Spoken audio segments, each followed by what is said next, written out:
मैं बनना चाहूँ जैसा पर शायद सपनों में, मैं उड़ना चाहूँ जैसा पर शायद सपनों में।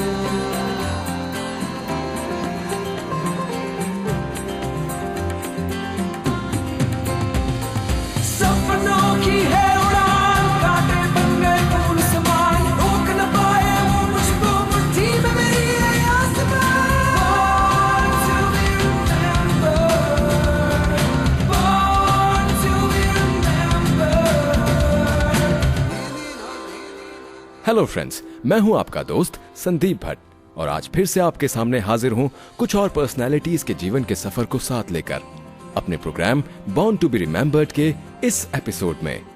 लेकिन अपने प्रोग्राम में आपको उन पर्सनालिटीज से मिलाने से पहले आज मैं आपका दोस्त आपको इतिहास की उस घटना के बारे में बताना चाहता हूं जिसने विज्ञान और प्रौद्योगिकी के क्षेत्र में एक नए अध्याय को जोड़ दिया। आज ही के दिन 27 अप्रैल 1960 में अमेरिकन नेवी ने एक अनोखी पनडुब्बी को समुद्र में उतारा था। नाम था यूएसएस टलेबी। आप सोच रहे होंगे कि ये क्या नाम है, इस नाम के पीछे क्या बात हो सकती है। तो हम अपने लिसनर्स को बताते हैं कि टलेबी असल में उत्तरी अमेरिका में पाई जाने वाली एक सफेद मछली है जो सिर्फ साफ पानी में पाई जाती है। अब दोस्तों, हम आपको बताते हैं कि आखिर टलेबी का जन्म हुआ कैसे और आखिरकार किस वजह से और क्यों ऐसी पनडुब्बी विकसित की गई। 1956 में एडमिरल अर्लिग बर्क, जो उस वक्त नेवल चीफ ऑफ ऑपरेशन थे, ने कमेटी का गठन किया जिसने प्रोजेक्ट नोबस्का के अंतर्गत पानी के अंदर युद्ध का अध्ययन किया और ये पाया कि उन्हें एक ऐसी पनडुब्बी की जरूरत है जो पानी में बहुत अंदर तक जा सके और किसी तरह की कोई आवाज उत्पन्न ना करे। और इसी अध्ययन के बाद टलेबी का जन्म हुआ। टलेबी को बनाने का जिम्मा जनरल डायनामिक कोऑपरेशन के इलेक्ट्रिक बोट बनाने वाले डिवीजन को 15 नवंबर 1957 को सौंप दिया गया। 27 अप्रैल 1960 को टलेबी को पानी के अंदर छोड़ा गया। टलेबी सबसे छोटी परमाणु संचालित पनडुब्बी बनकर यूएस नेवी फ्लीट में शामिल हुई। टलेबी ने जितनी दूरी तय की उतने में जमीन से चांद और चांद से जमीन की आधी दूरी तय की जा सकती है।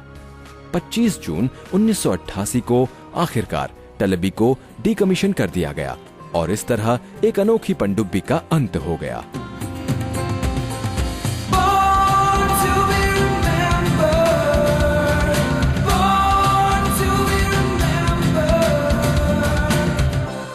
फ्रेंड्स, इतिहास के पन्नों से हटकर अब हम आपको ले चलते हैं मनोरंजन की दुनिया में। जोहरा सहगल कुछ ऐसे कलाकारों की लिस्ट में आती हैं जिन्हें देखते ही चेहरे पर एक मुस्कुराहट सी आ जाती है।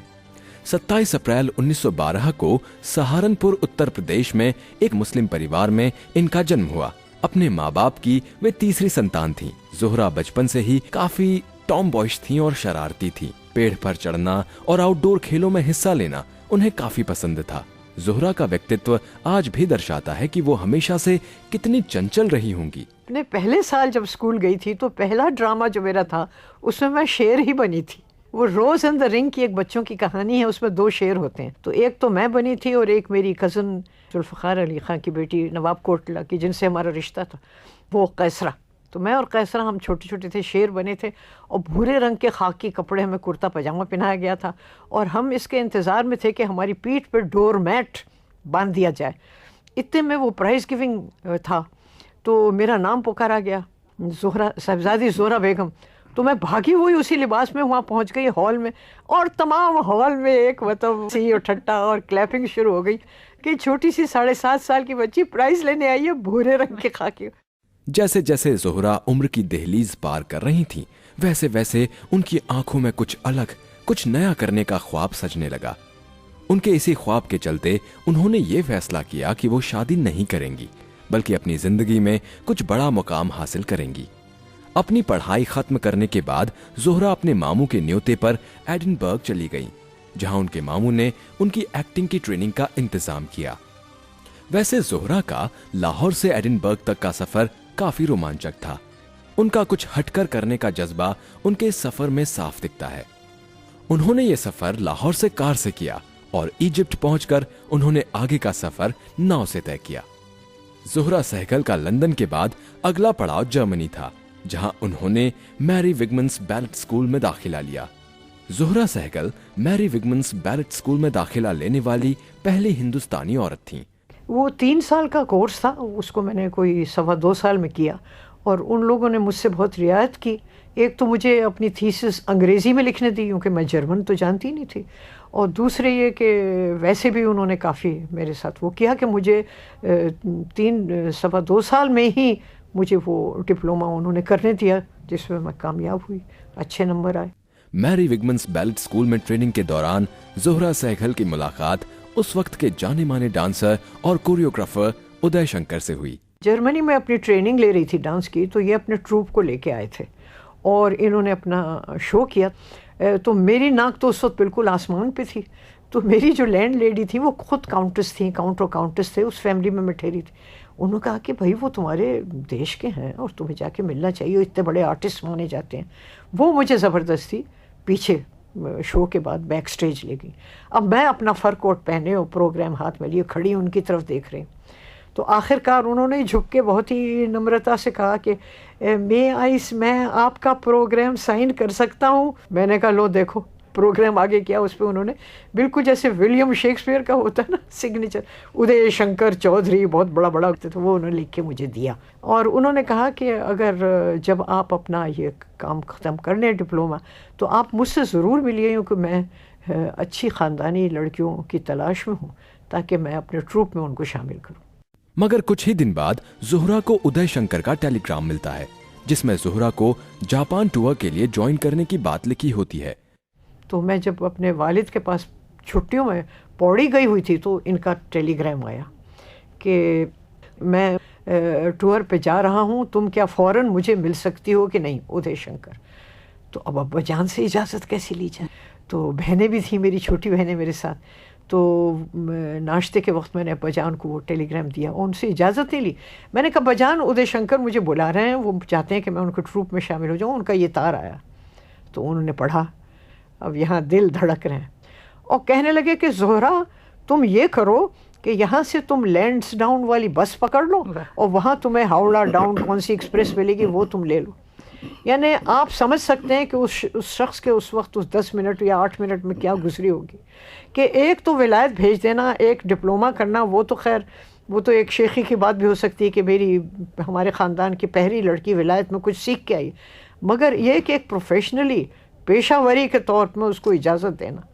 मगर उन्हें ये मालूम था कि कोई लगाम इस घोड़ी को नहीं रोक सकती, तो लिहाजा उन्होंने प्रैक्टिकल साइड देखी और मुझे इजाज़त ही दी समझो।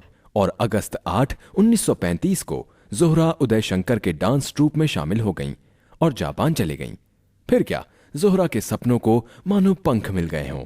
टूर से वापस आने के बाद ज़ोहरा ने उदय शंकर के डांस स्कूल को बतौर टीचर ज्वाइन कर लिया। इसी दौरान उनकी मुलाकात कामेश्वर सहगल से हुई और ये मुलाकात 14 अगस्त 1942 को शादी के बंधन में तब्दील हो गई। जहां एक तरफ ज़ोहरा अपनी असल जिंदगी में आगे बढ़ रही थीं, वहीं उनका करियर भी रोज नई ऊंचाइयां छू रहा था। सिर्फ डांस ही नहीं, ज़ोहरा ने एक्टिंग में भी अपनी पहचान बनानी शुरू कर दी थी और पृथ्वी थिएटर और इप्टा जैसे बड़े थिएटर ग्रुप्स के साथ अपने अभिनय का जौहर दिखाया। स्टेज के साथ साथ ज़ोहरा सहगल ने फिल्म और टीवी दोनों ही जगह अपनी एक्टिंग से लोगों का दिल जीता। एक्टिंग के अलावा ज़ोहरा सहगल ने कुछ फिल्मों में बतौर कोरियोग्राफर भी काम किया। बहुत कम ही लोग जानते हैं कि गुरुदत्त की 1951 में प्रदर्शित फिल्म बाजी की कोरियोग्राफी ज़ोहरा ने ही की थी। तो चलिए एक बार फिर से यादें ताजा करते हैं और सुनते हैं इस फिल्म का ये यादगार गाना।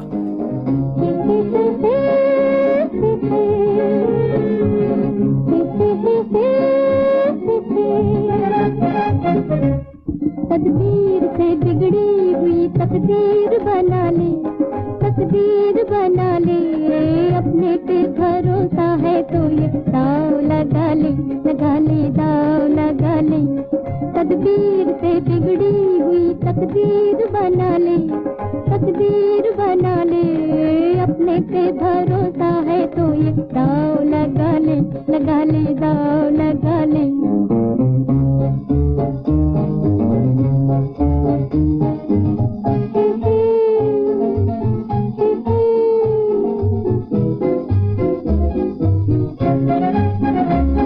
डरता है ज़माने की निगाहों से भला क्यों, निगाहों से भला क्यों, डरता है जमाने की निगाहों से भला क्यों, निगाहों से भला क्यों, इंसाफ तेरे साथ है इल्जाम उठा ले, इल्जाम उठा ले, अपने पे भरोसा है तो ये दाव लगा ले, लगा ले, दाव लगा ले।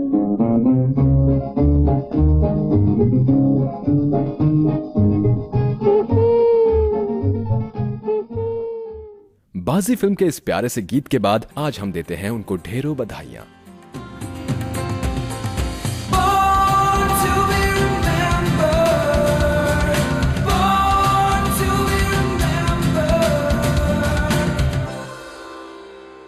फ्रेंड्स, महान वही बनता है जिसको अपनी काबिलियत पर कभी शक ना हो, जिसे इस बात का भरोसा हो कि जो रास्ता उसने चुना है वो उसे सही दिशा में ले जाएगा, ना कि जिस रास्ते में बाकी लोग जा रहे हैं। जैसा कि ज़ोहरा सहगल ने किया और सारी बंदिशों को तोड़कर कला का रास्ता चुना। और जब कला की बात हो ही रही है तो फिल्में कैसे बच सकती हैं? तो आज हम एक ऐसे फिल्म निर्देशक की बात करेंगे जिसने ग्रीक फिल्म इंडस्ट्री में कुछ बहुत बेमिसाल काम किए। थियोडोरोस एंजिलोपुलोस। 27 अप्रैल 1935 को एथेंस में जन्मे इस निर्देशक ने कमर्शियल सिनेमा से हटकर प्रयोगात्मक फिल्में बनाई और अपने फिल्म मेकिंग करियर में उन्होंने कई बहुचर्चित फिल्मों का निर्देशन किया। शायद आपने कभी ये नाम न सुना हो क्योंकि इनका संबंध न ही हिंदी फिल्मों से है और न ही हॉलीवुड से। मगर 1970 और 1980 के दशक में एंजिलोपुलोस अपने रचनात्मक कार्यों के लिए बहुत प्रसिद्ध हुए। अपने फिल्म निर्देशन से उन्होंने एक नए युग का आगाज किया, एक नए तरीके के सिनेमा का, जो उस वक्त किसी ने नहीं सोचा था। उनके इसी अलग फिल्में बनाने के जज्बे की वजह से इन्होंने कई सफल फिल्में बनाई। 1970 में उन्होंने निर्माता जॉर्ज पेपैलियोस को विश्वास में लेकर अपनी पहली फिल्म एना परास्तासी निर्देशित की। इस सस्पेंस से भरी फिल्म को सार्थक रूप देने के लिए एंजिलोपुलोस ने बहुत ही सीधी और सरल तकनीक लॉन्ग कैमरा मूवमेंट का सहारा लिया।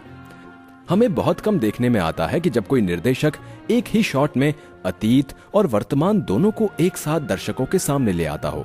ये काबिले तारीफ बात है जो एंजिलोपुलोस के सिनेमा में दिखती है और इसीलिए उन्हें दुनिया भर के कई सम्मानों से भी नवाजा गया।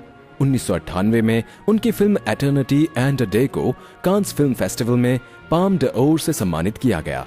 यही नहीं, उनकी फिल्में तकरीबन हर इंटरनेशनल फिल्म फेस्टिवल्स में दिखाई जाती रही हैं। 2000 में उन्हें 22वें मॉस्को इंटरनेशनल फिल्म फेस्टिवल में प्रेसिडेंट ऑफ द ज्यूरी मनोनीत किया गया। ट्रैवलिंग प्लेयर्स अगर देखी जाए तो कुछ बॉलीवुड की फिल्मों की ही तरह दिखती है, जिसमें एंजिलोपुलोस ने गाने, नृत्य का इस्तेमाल किया। इस तरह के प्रयोग ग्रीक सिनेमा के लिए एक नई बात थी, या यूं कहें कि ये एक तरह का साहसी कदम था। जब इस महान फिल्म मेकर की फिल्मों की बात होती है तो जिन फिल्मों के नाम सबसे पहले जहन में आते हैं उनमें से एक है द हॉन्टिंग डेज ऑफ 36। 24 जनवरी 2012 को इस महान निर्देशक का 74 साल की आयु में निधन हो गया, लेकिन अपनी फिल्मों के जरिए वो हमेशा सिनेमा की दुनिया के आकाश पर चमकते रहेंगे।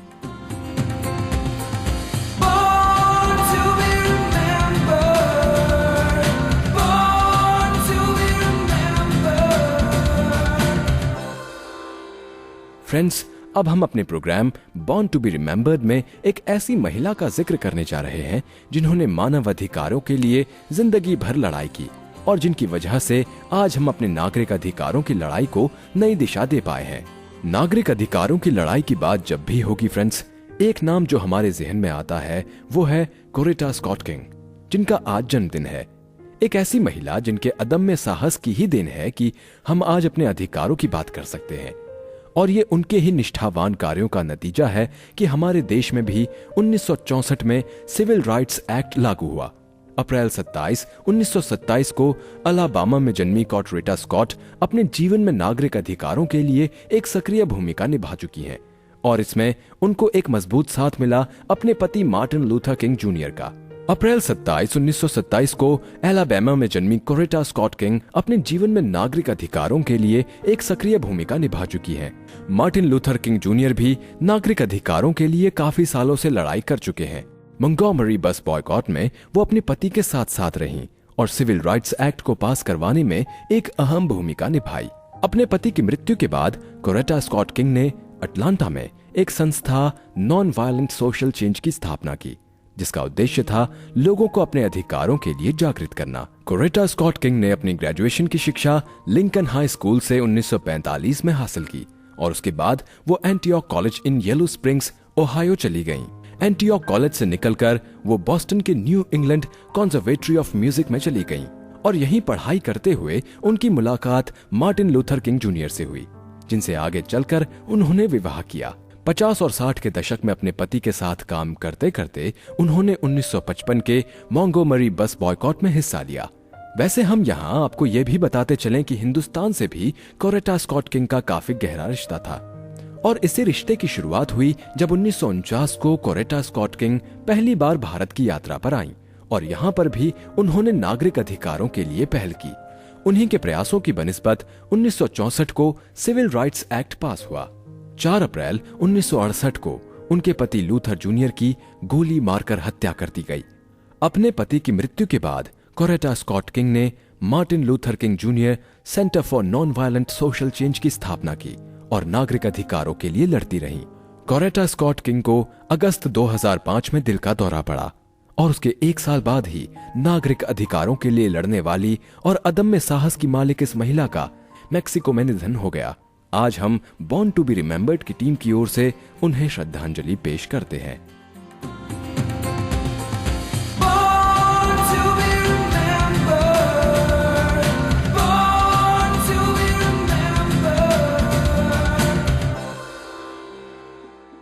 Friends, born to be remembered में अब हम जिस व्यक्ति और व्यक्तित्व का जिक्र करने जा रहे हैं, उनकी प्रेरणा के स्रोत और कोई नहीं बल्कि 60 के दशक के मशहूर गायक बॉब डिलन थे। यस फ्रेंड्स, हम बात कर रहे हैं आज ही के दिन यानी अप्रैल 27, 1948 को पैदा हुई अमेरिकन सिंगर केट पियर्सन की, जिन्होंने 1976 में B-52 की नींव एथेंस, जॉर्जिया में रखी। 1980 के आखिरी सालों और 90 के शुरुआती दौर में ये म्यूजिक ग्रुप एक मशहूर ब्रांड के रूप में उभरा और शोहरत की बुलंदियां हासिल की। 1948 में केट का जन्म न्यू जर्सी में हुआ। 60 के दशक में अमेरिका बॉब डिलन के गानों का बस दीवाना भर ही नहीं था, बल्कि उस वक्त के नौजवानों के लिए वो भगवान का रूप थे।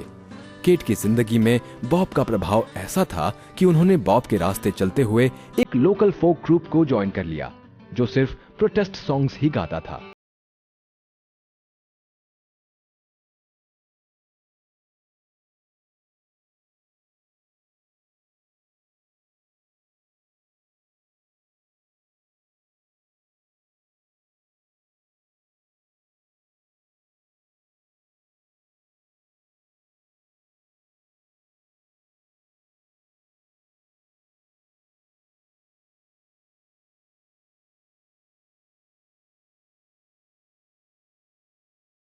संगीत का जादू केट पर ऐसा चढ़ा कि उन्होंने हाई स्कूल में ही अपना पहला band the Sun Donuts join कर लिया, लेकिन शोहरत और लोकप्रियता उन्हें B-52 बैंड के बनने के बाद मिली, जिसने आगे आने वाले समय में कई मशहूर एल्बम्स और गानों को जन्म दिया। 1979 में जब उनका पहला एल्बम रॉक लॉबस्टर आया तो उसने जैसे मानो अमेरिका पर जादू कर दिया। करीब 5 लाख रिकॉर्ड बेचकर B-52 ने कई सारे रिकॉर्ड्स के साथ अनुबंध साइन कर लिया। मगर 1985 में बैंड को एक बहुत बड़ा झटका लगा जब गिटारिस्ट रिकी विल्सन की एड्स के कारण मौत हो गई। बैंड के बाकी सदस्यों को इस झटके से उबरने में करीब 1 साल लगा, लेकिन B-52 जब 1986 में कॉस्मिक थिंग के साथ वापस लौटे तो उनके आलोचकों ने भी ये माना कि ये उनका अब तक का सबसे बेहतरीन एल्बम है। इस एल्बम के कुछ गाने जैसे चैनल Z और लव शैक को बहुत सराहा गया। पियर्सन आज भी B-52 के साथ टूर करती हैं और उनमें अभी भी वही जोश दिखता है जो उनमें करियर के शुरुआती दौर में देखने को मिलता था।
फ्रेंड्स, समय हो चला है आपसे विदा लेने का, मगर एक वादे के साथ कि कल हम फिर हाजिर होंगे कुछ ऐसी ही हस्तियों की जिंदगी का सफरनामा लेकर।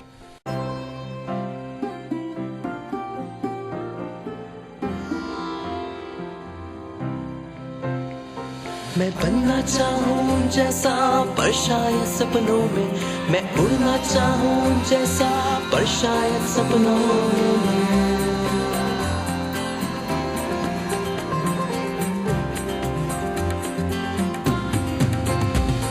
सपनों की है उड़ान, कांटे बन गए फूल समान, रोक न पाए वो मुझको मुट्ठी में मेरी ये आसमां। Born to be remembered, इस कार्यक्रम के कार्यकारी निर्माता जैनेंद्र सिंह,